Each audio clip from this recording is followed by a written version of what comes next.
I don't know who needs to hear this. Okay. Comparison is the thief of joy. I literally hear that from everyone in my life. And you know what they do? They compare their life to mine's. Oh, oh. This cannot get any more ironic. This is like the definition of like gaslighting and and taking your energy. I had friends, it's mostly friends, that tell me that comparison is the thief of joy. But you got your parents and your family that tell you it's for the best. I'm doing it because I love you. Um, this is what you're supposed to do, or things like that. But let's go back to the thief. Comparison is the thief of joy. Okay, it is so true, but how they are using it and how they are operating with that information is borderline criminal. It's borderline criminal, okay? First of all, comparison is the thief of joy. Your experience is one of one, and whatever comes in your life is meant to be there, and you, however you interact with it, is however you interact with it. Them putting you in a box saying you should do this, you should do that. Because that's legit what they said. Whenever I'm sharing my experiences, I think this way, I think that way, and I'm like bashing on this other person for making me think a certain way, or oh, this coach said this to me, but I don't think I agree with it. Oh, this person said this to me, and I don't agree with it. That's where they say comparison is the thief of joy. But little did they know, they're literally projecting the fact that they do the exact same thing.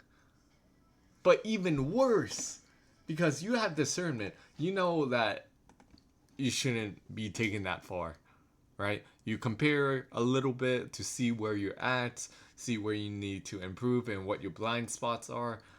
But then you stop thinking about that person. Use what, you know, is useful. But they're saying you should do this, you should do that, putting you in a box. It's what I think is best for you. It's what's best for me. Shut up with the excuses. You're telling me to do something instead of just hearing my experiences out. Right? When I say this is that, this is that, no, this is this, this is this. But they don't go based on their experiences. They're just telling me. They're not showing me. They're not acting through that statement. They're just telling me. Words are so cheap. Words are so cheap. Explanation is so cheap. Book knowledge and knowledge is so cheap. You know what's not cheap? Applying that freaking knowledge. Okay, you think this way. Tell me about your experience. Tell me exactly it is why you think that, but don't freaking invalidate my experiences.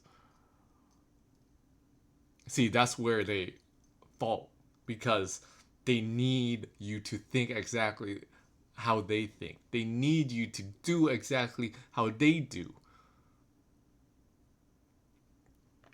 It's weird. It's weird.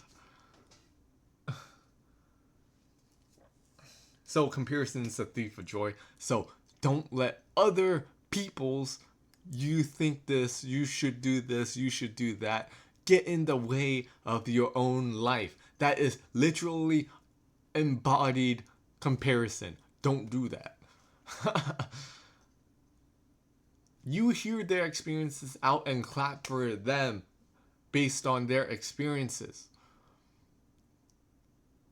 You can ask, oh, my experience is this. Is that the same way for you? But don't go telling people you should do this, you should do that. Ironic because I'm doing that in this video. Unsolicited advice. But you're staying, that means you want to listen to this. That's what I'm getting at. Don't let people put you in a box. Don't let people tell you what to do, especially if it contradicts your experiences.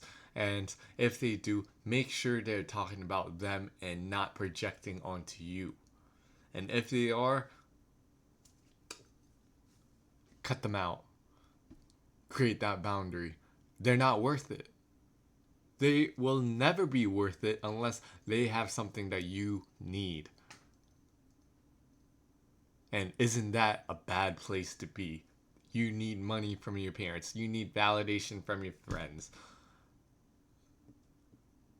How about you learn from your experiences and fuck whatever they think? Um, wow, what a spiteful video, I must say. Uh, I hope this was valuable. Peace out.